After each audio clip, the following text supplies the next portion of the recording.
Sí, Sí, tranquilo. doctor. Ya, estoy grabando ahorita. Entonces, lo que tenemos hoy día es fisiopatología de las enteropatías. ¿Ok? Enteropatías. Usted sabe que cuando hablamos de entero, estamos hablando de intestinos, grueso, delgado, grueso. Por eso que dice vía enteral. ¿Ok? Es porque va a colocar por la boca y se va a meter en el organismo a través, del intestino. Porque del intestino delgado y grueso es donde se absorbe lo que metemos por la boca. Por eso que es vía enteral. Cuando es vía parenteral, quiere decir que no es enteral, pero, o sea, cerca de enteral. En este caso sería por vías, por intravenoso, intramuscular. En la medicina tiene que saber, como siempre digo, prefijo y sufijo. Prefijo, por ejemplo, cuando yo digo pre quiere decir antes de, para también quiere decir antes, o pre puede ser seca de una cosa, y para también es seca de la misma cosa, o sea, seca. Por ejemplo, solo que la diferencia entre pre y para es que para es más lejos, ¿ok? En relación a un objeto, de que pre. Por ejemplo, terminología que vamos a hablar sobre esto es, por ejemplo, dice prenatal, un ejemplo, prenatal. Prenatal quiere decir todo lo que ha hecho, ¿ok? Antes del nacimiento, ¿ok?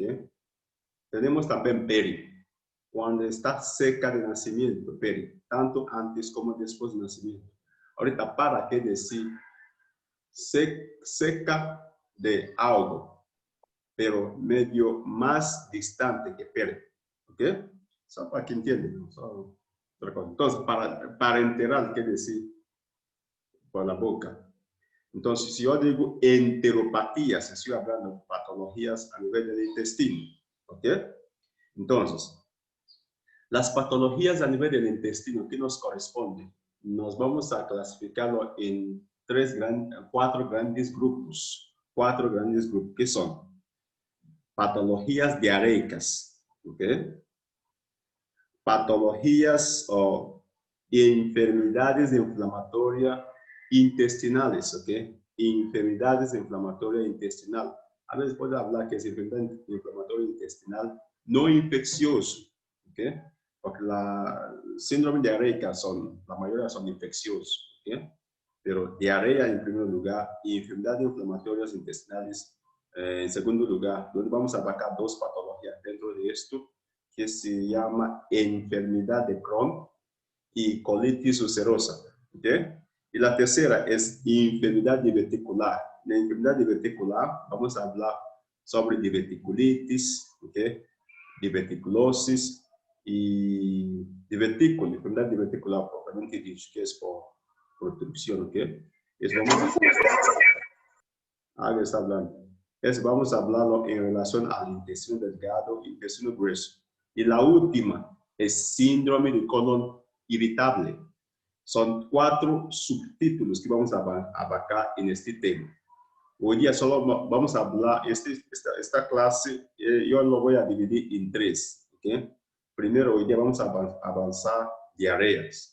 Segundo, otra clase vamos a avanzar enfermedad inflamatoria intestinal.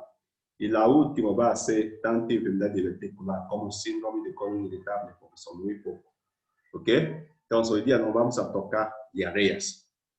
Solamente no es diarrea, todo lo que están escuchando, la manera que lo escuchan. Ahorita es para entender qué ocurre en la diarrea, cuáles son tipos de diarrea que existen, cómo se produce cada tipo. Entonces, esta clase hoy día es muy importante. Por razón de esta clase que yo no pido un copo parasitológico ahorita en un paciente que tiene síndrome diarreicas. Porque yo domino esta clase muy bien. Entonces, usted va a prestar atención para poder trabajar igual que yo también en el futuro. Entonces, vamos. Diarrea. Usted sabe que diarrea es diagnóstico, no es síntomas, tampoco no es signo, es diagnóstico.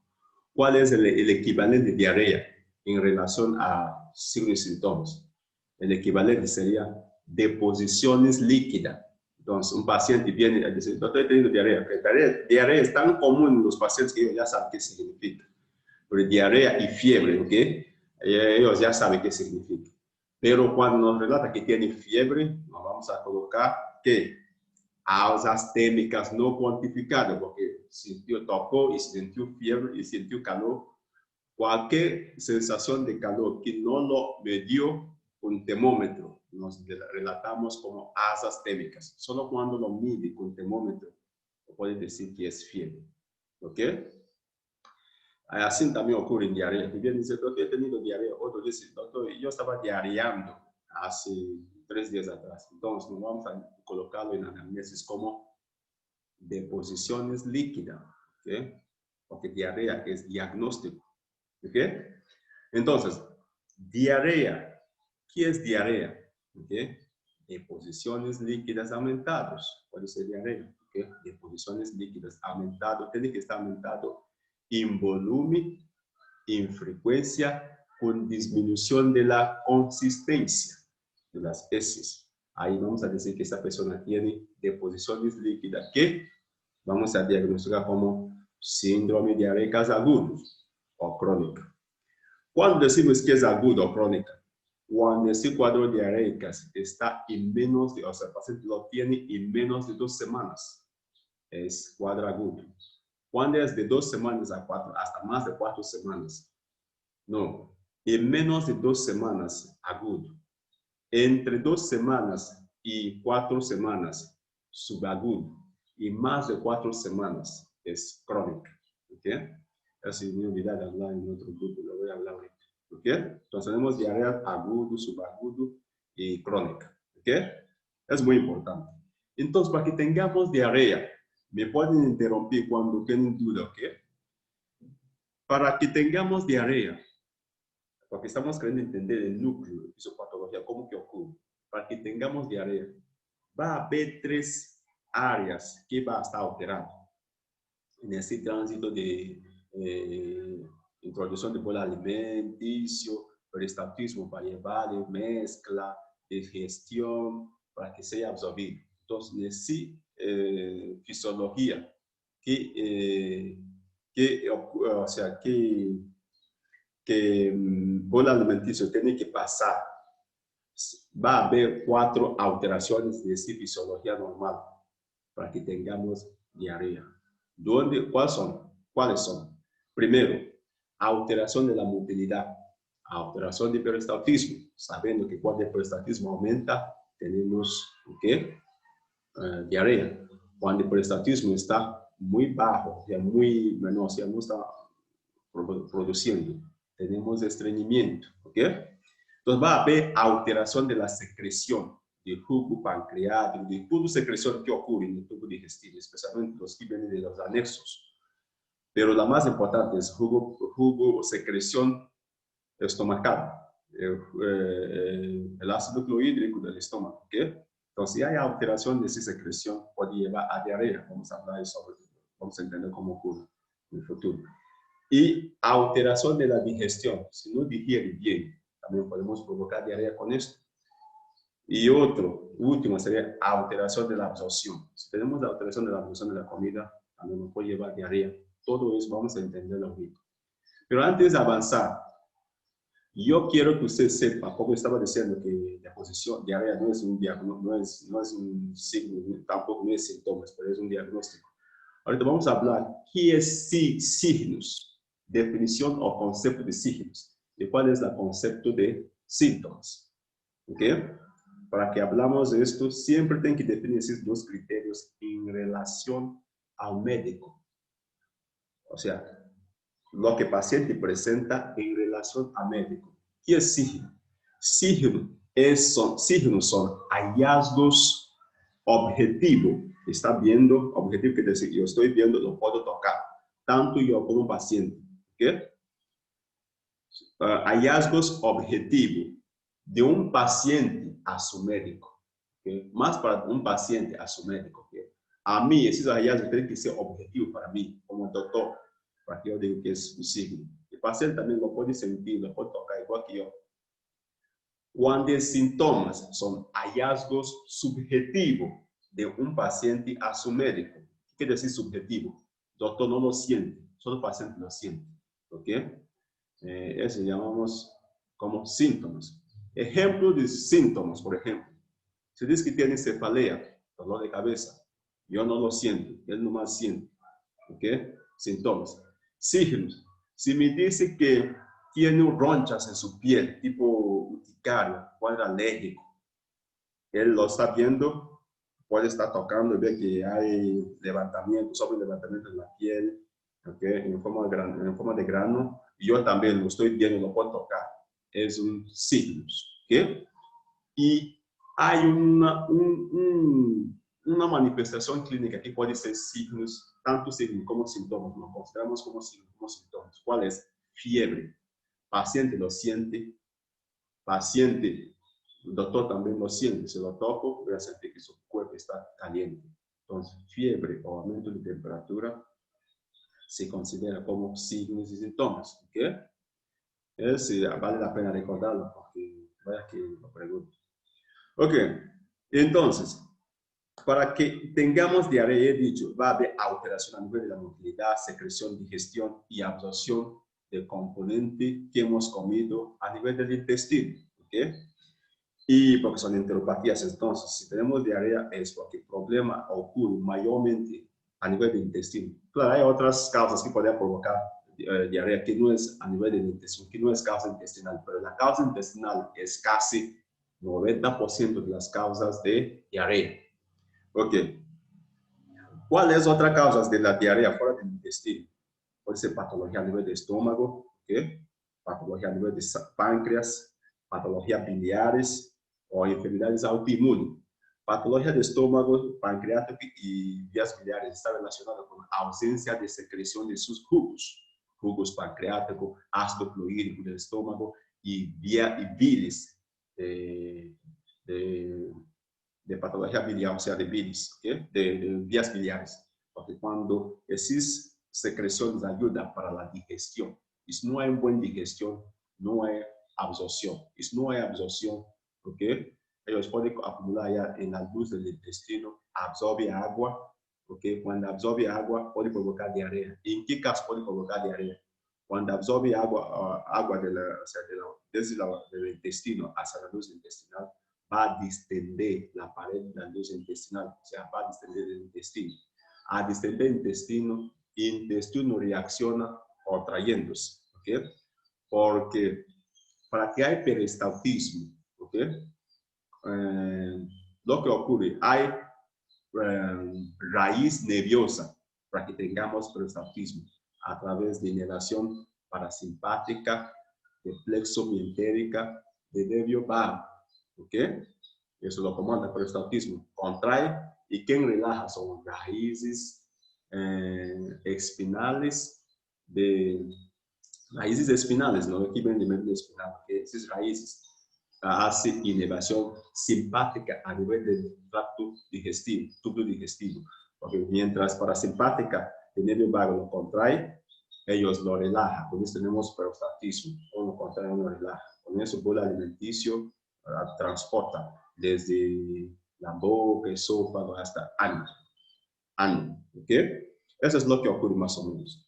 Entonces, para que tengamos una diarrea, ¿ok? Para que tengamos una diarrea, lo que ocurre, o sea, lo que estaba hablando, que hay raíz nerviosa para un peristaltismo y también hay raíz local, hay parte local de peristaltismo, que es al comandarse en cualquier cosa que distiende el intestino reacciona contrayéndose.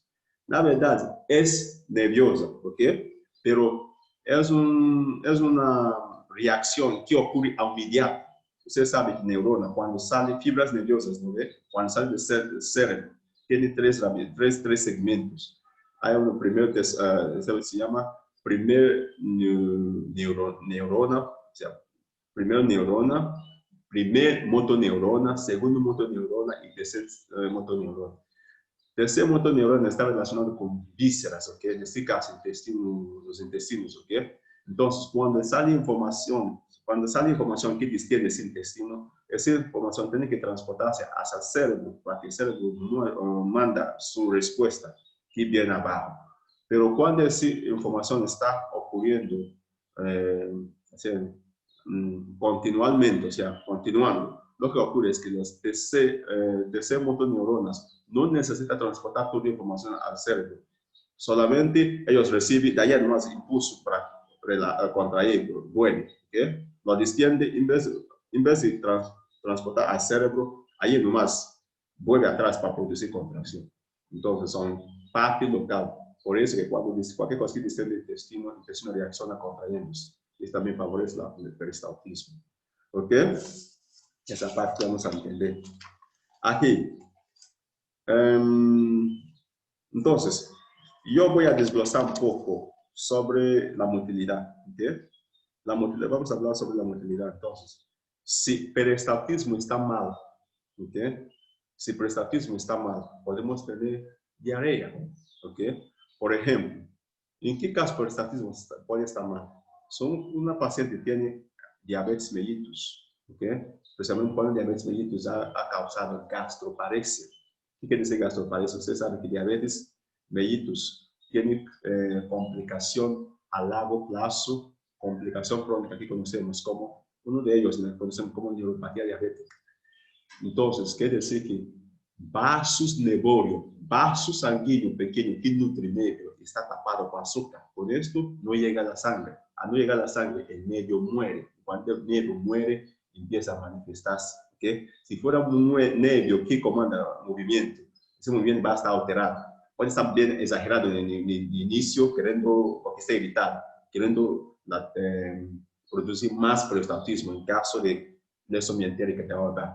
Con tiempo, pasa un tiempo, ya no trabaja, ya no comanda nada. Con esto, no hay peristaltismo, ¿ok? Entonces, en este caso, podemos tener diarrea en la parte inicial cuando está tratando de exagerar, ¿ok?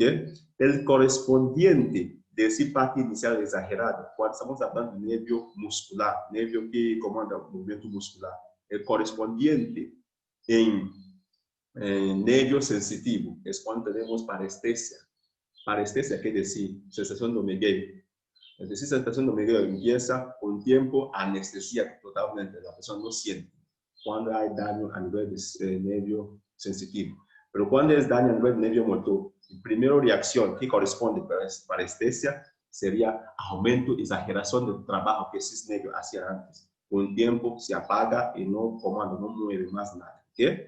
Eso puede ocurrir en diabetes, causando diarrea en la parte inicial. Otra forma que diabetes puede provocar diarrea es lo que llamamos como síndrome de dumping, que dumping es de inglés, dumping syndrome, ¿okay? El síndrome de vaciamiento rápido. ¿Qué es lo que ocurre? Una persona que tiene gastroparesia o diabetes come y no hay vaciamiento gástrico. Esas comidas acumulan en el estómago. Acumula tanto que empieza a distender el píloro solito, ¿ok? Y cuando distende el píloro, puede llegar a distender el píloro al golpe. Ahí tu camina, cae de una vez al intestino, ¿ok?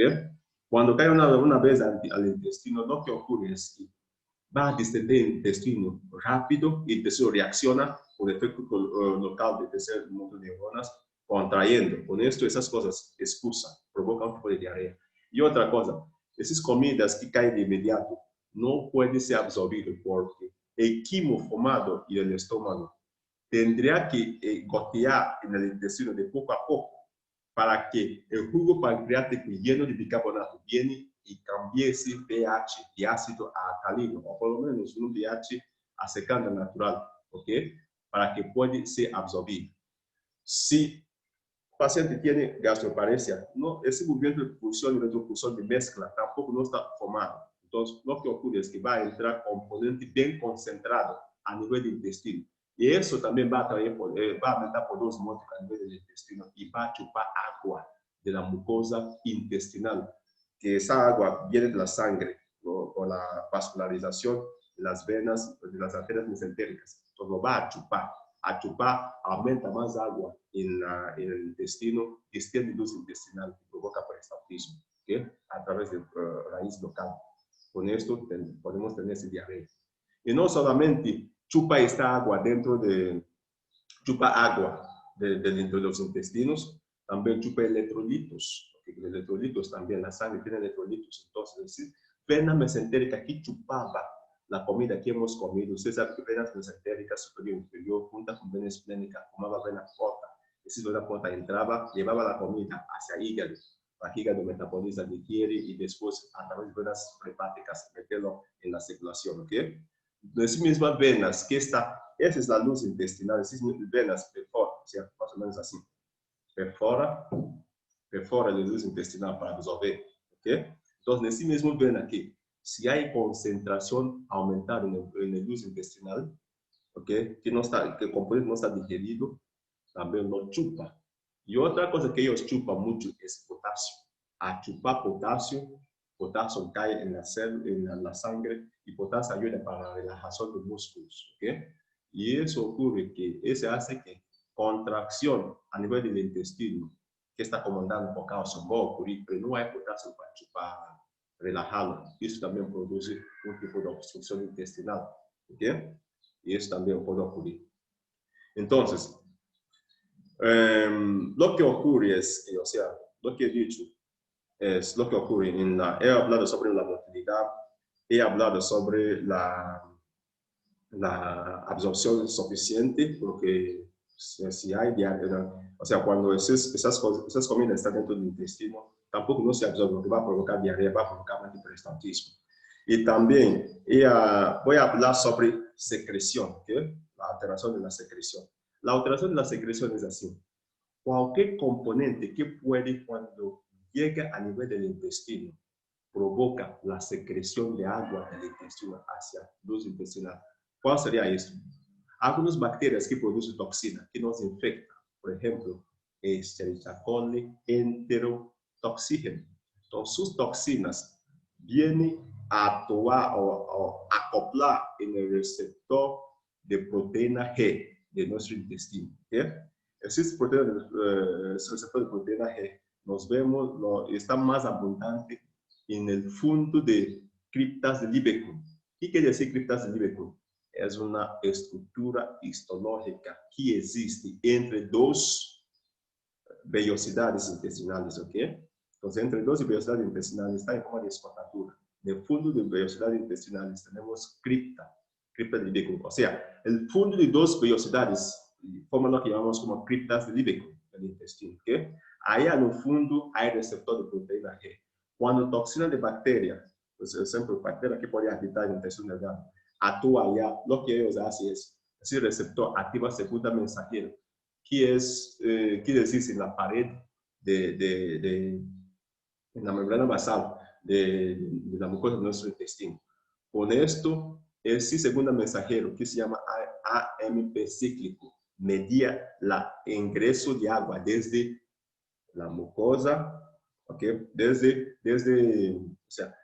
la pared del intestino, a través de esos vasos sanguíneos que desembocan allá, medir la salida de agua desde esos vasos sanguíneos hacia la luz intestinal, ¿ok? Entonces tendrá que ser alguna cosa que hace que se secreta toxina de Escherichia coli, enterotoxina lo hace. Otro bicho en nuestro medio que hace eso, pero eso provoca pandemia. Yo no creo que hemos vivido su pandemia de nuevo, pero ha ocurrido pandemia atrás, que es por cólera, ¿okay? Cólera. El bicho que causa ese cólera se llama Vibrio cholerae, ¿ok? Ese Vibrio cholerae tiene toxina, una de sus toxinas también se llama chiga, toxina chiga. Esa toxina actúa cuando llega a infectar el tracto digestivo, llega allá a nivel de cripta de Lieberkühn, acopla en los receptores de proteína G que activa el segundo mensajero, con eso hay diarrea secretora, ¿ok? Entonces, tanta agua dentro de luz intestinal, tanta agua dentro de luz intestinal distiende el intestino y por reflejo local de peristaltismo de contracción provoca muchas contracciones que provocan diarrea. Con esto podemos tener diarrea de origen secretora, ¿ok? Si hay alguna pregunta, me pueden preguntar. ¿Están durmiendo? No, doctor, estamos aquí. No, doctor. Excelente. Ah, doctor. Si pierden, me avisa, ¿ok? Esos detalles que yo estoy hablando es para anotar después, lo estudia, lo analiza, lo asimila. Este va a ayudar para pensar y pensar rápido, ¿ok? Yo sé que es muchos detalles al mismo tiempo, pero usted tiene que tener algo que te muestre esos detalles. Si no, después que estudia medicina, va a empezar a estudiar de nuevo, va a buscar. Claro, después de estudiar medicina, tiene que estudiar todos los días para aprender. Cada día se aprende una cosa. Pero yo voy a fornecer lo que, mis experiencias, lo que he estudiado, para que desde niño ustedes sigan avanzando, ¿ok? Eso es lo que se trata. Entonces, esa es diarrea. Diarrea puede llevar síndrome de mala absorción. ¿Qué quiere decir síndrome de mala absorción? El nombre está hablando, no se absorbe bien. Si yo tengo hiperestatismo, no hay absorción porque no da tiempo para que se absorba. Todo está impulsándose. Porque por el estímulo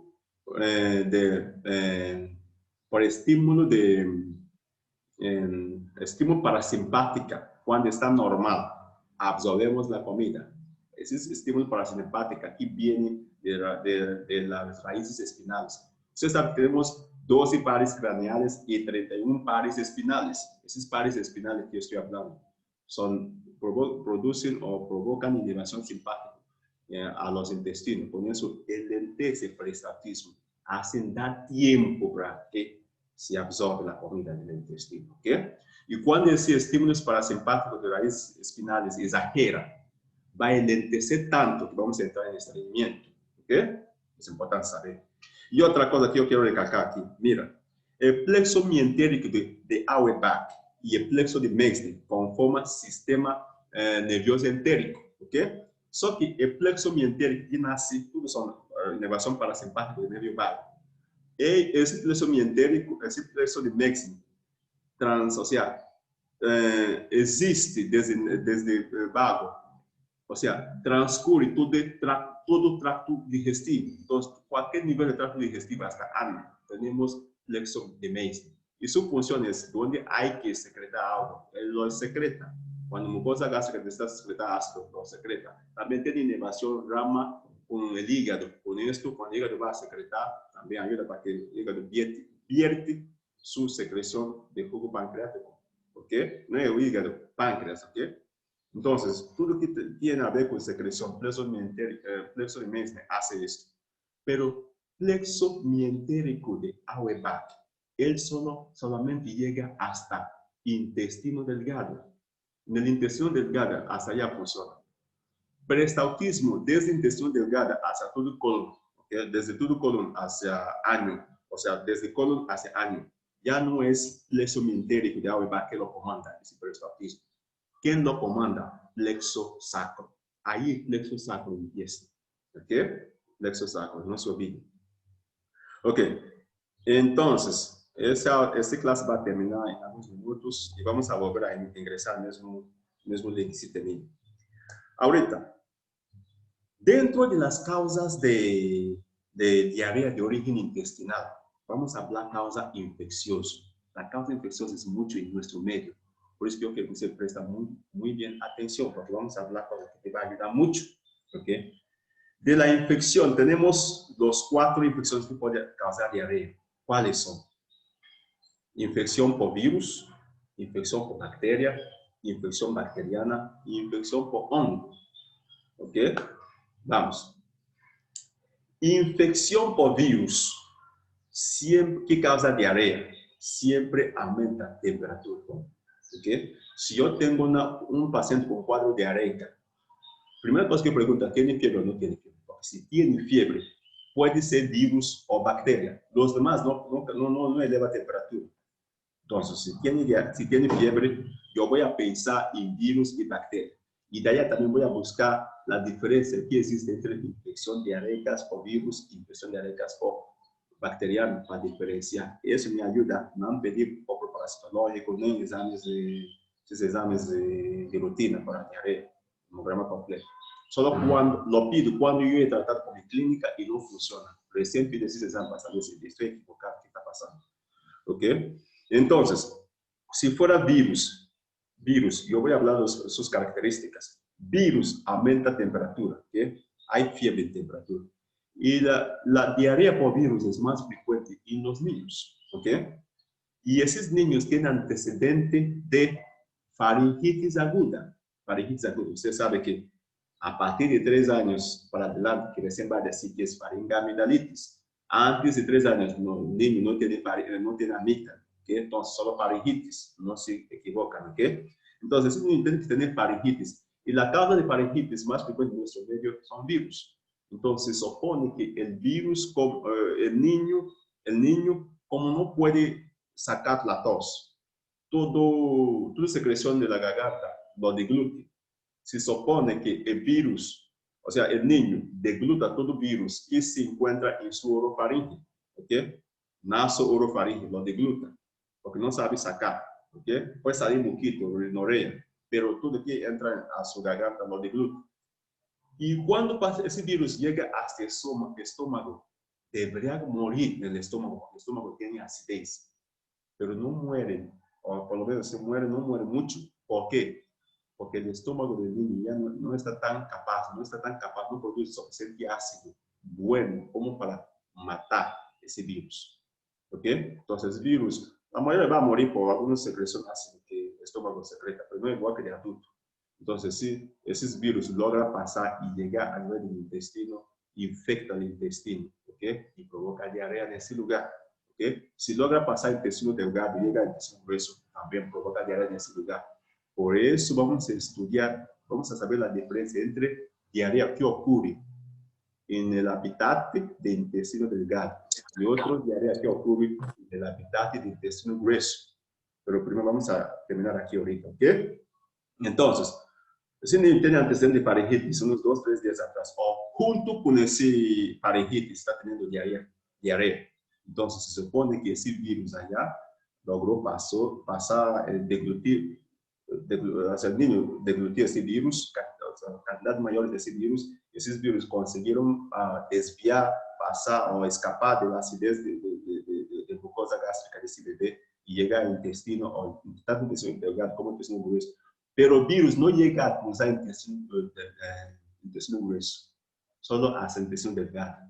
Entonces, virus causa diarrea intestinal a nivel de intestino delgado, no llega a ser intestino grueso.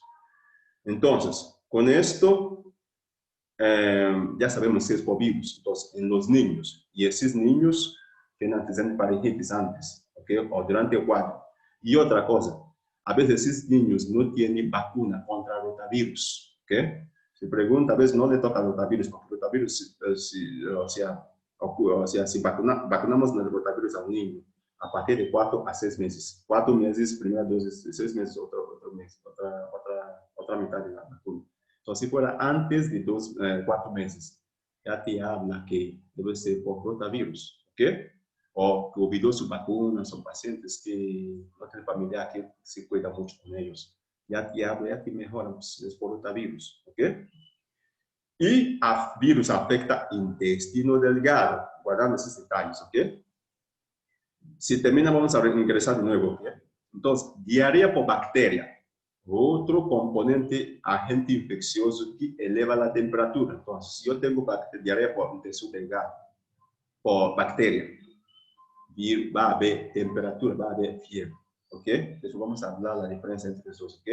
Entonces, bacteria eleva la fiebre. ¿Y cuáles son las causas de diarrea de origen bacteriano? Puede ser por desbacteriosis o una intoxicación alimentaria. Intoxicación alimenticia. ¿Qué quiere decir intoxicación alimenticia? Que comió una cosa mala, que infectó, que está infectado, entra en tu estómago, el sistema inmune del estómago lo recibe, ¿ok? Sistema inmune del estómago o del intestino lo recibe. Usted sabe que la inmunidad que tenemos en la mucosa es IgA. IgA es la inmunidad de la mucosa. Entonces, IgA lo va a detectar que algo está mal y va a liberar citocinas en la sangre. Esa citocina va a llegar al hipotálamo y eleva el termostato del hipotálamo. Por esto va a haber fiebre. El motivo de fiebre es para que la temperatura mata a aquel componente que está ahí infectado, ¿okay? Mata el virus que está, o cualquier agente infeccioso que está infectado esta comida. Otra cosa que ocurre es que esas citocinas pueden llegar a nivel de una estructura, un órgano que circula, tercer ventrículo, a nivel del cerebro. Esses órganos em particular, há vários órganos, órganos que circulam, não é órganos, células que circulam, ok? Ou núcleos que circulam. Um desses núcleos se chama núcleo veioso, não, músculo, não, núcleo, não me acuerdo esse núcleo, se me acuerdo, voy a hablar, ok? Esse núcleo algo de la lámina terminal, ok? Entonces, se llama sustancias ventriculares, órganos circunventriculares, núcleos, algo de la lámina terminal. Entonces, nesse lugar que esse toxina tem que passar, quando esse toxina passa nesse lugar, o que hace é atuar a nível do endotélio desse órgano. Esse endotélio vai liberar IgE, imunoprostaglandina, não, vai liberar prostaglandina PG2, ok? Doutor, Prostona se chama, dinoprostona. Então, prostaglandina E2. Esse prostaglandina E2 vai descer a nível do hipotálamo, vai atuar no receptor de prostaglandina do hipotálamo. Com isto, o hipotálamo também. Ou seja, assim que o hipotálamo eleva a temperatura, ¿okay? Assim é, biológicamente, que o hipotálamo eleva a temperatura. Pero, quando o hipotálamo eleva a temperatura, o hipotálamo também tem sinapses com área de la corteza cerebral. Se llama somatosensitiva. Essa somatosensitiva, a área que corresponde ao intestino, como a área de movimento, ok? Então, vai estimular essa área que comanda o movimento e isso vai provocar prestatismo a nível do intestino para expulsar, ok? Para expulsar essa área. Claro, essas áreas também têm sinapses com o nervo vago, ok? Nervo vago. E, portanto, pode atuar relacionado com o nervo vago solito ou ativa a área somatosensitiva. Essa área somatosensitiva avisa o nervo vago provoca aumento de prestatismo para tentar expulsar esse agente infeccioso. Então, desta forma, é a forma que a intoxicação alimentícia pode generar peristaltismo, ¿okay? Aumento de peristaltismo com diarreia, ¿okay? Desbacteriose, casi lo mismo, el mismo es lo mismo que ocurre, pero en desbacteriosis, ¿qué es desbacteriosis? Desbacteriosis es la alteración de flora bacteriana normal en nuestro intestino. Eso se llama desbacteriosis. ¿Por qué eso puede generar aumento de peristaltismo? Primero, en el intestino de nosotros, las floras normales están, no sé si he dicho eso ayer, están en sus porciones, en otra clase. Entonces, la flora normal está en área que le corresponde. Es como si fuera dividir la luz del intestino en varias porciones, donde cada población de bacterias habita. Entonces, hay varias poblaciones de bacterias que habitan en nuestro organismo.